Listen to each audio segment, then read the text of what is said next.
Здравейте, хора! Днес ще ви покажем как да изхождате, да правите, да се разхождате из къщите без да правите лоши неща. Първото е да не крещите. Второто е да не правите луди неща.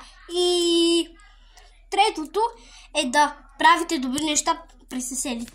И днес ще ви покажем къщата, която съм влязла с позволение. Това е стаята. Това е Влади. Сега е малко заед, но после ще го ставим. Ние си направихме едни препятствия. Тук скачаме и много ни беше приятно.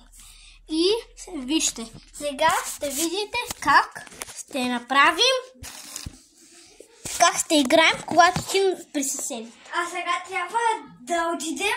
Вижте, къде е телефона? тук.